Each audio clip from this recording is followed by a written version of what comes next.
అభ్యాసి తెలుగు స్వాగతం సుస్వాగతం. నేను మీ పెద్దంటి రామకృష్ణ చక్రవర్తి. ఈరోజు మనం సుమతి శతకం 15వ పద్యంతో నేను మీ ముందుకు వస్తున్నాను. ఈ పద్యంలో కూడా బద్దెన అర్హత లేని వాళ్ళకి పదవులు కట్టబెట్టొద్దు అని చెప్తూ మనకి ఉదాహరణగా చెప్తున్నాడు. ఏం చెప్తున్నాడో చూద్దాం. కనకపు సింహాసనమున సునకుమున్ కూర్చుండబెట్టినన్ శుభలగ్నమునన్ ధ్వనరంగ బట్టము గట్టిన వెనకటి గుణమేలమాను వినరా సుమతి.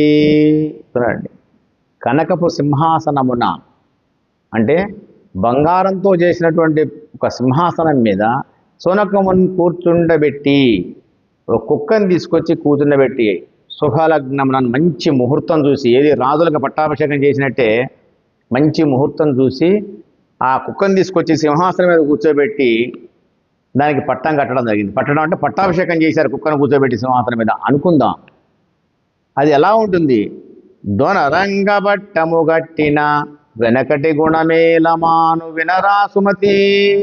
ఆ కుక్కని సింహాసనం మీద, బంగారు సింహాసనం మీద కుక్కను కూర్చోబెట్టిన మాత్రాన అది రాజులాగా బిహేవ్ చేయదు. దాని ప్రవర్తన ఎలా ఉంటుంది? రాజులాగా ఉండదు. పరిపాలన చేయడానికి సిద్ధంగా ఉన్న రాజులాగా ఉండదు. ఎలా ఉంటుంది? వెనకటి గుణమేలమాను వినరా సుమతి. కుక్క గుణం ఏంటి?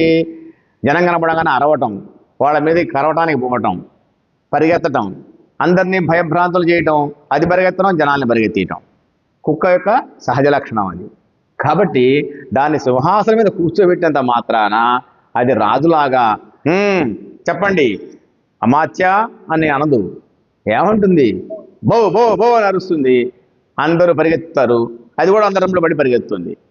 అది కుక్క యొక్క సహజ లక్షణం. కాబట్టి ఎంత మంచి ముహూర్తం చూసి కుక్కని సింహాసనం మీద కూర్చోబెట్టినా కూడా అది చేసే పనే చేస్తుంది, కానీ పరిపాలన చేయదు. అలా అది ఎందుకని అంటున్నాడంటే, మనం పదవులు ఇచ్చేటప్పుడు ఆ పదవికి వాళ్ళకి అర్హత ఉందా లేదా, ఆ సింహాసనం మీద కూర్చునే అర్హత వాళ్ళకు ఉందా లేదా అని ఆలోచించమని చెప్పి మనని కుక్కతో మనకు ఉదాహరణగా చెప్తున్నాడు బద్దెన. కాబట్టి అన్ని వందల సంవత్సరాల నాడే అర్హతను బట్టి పదవి ఇవ్వండి.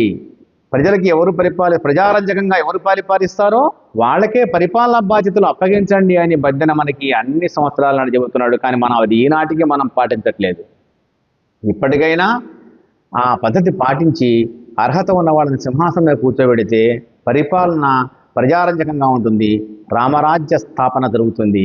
కాబట్టి ఆ దిశగా మనం అందరం కూడా మన ప్రవర్తనని మార్చుకుంటూ, మన ఆలోచన విధానాన్ని మార్చుకుంటూ మన మనుగడ కొనసాగిద్దాం. తెలుగు భాషను కీర్తిద్దాం.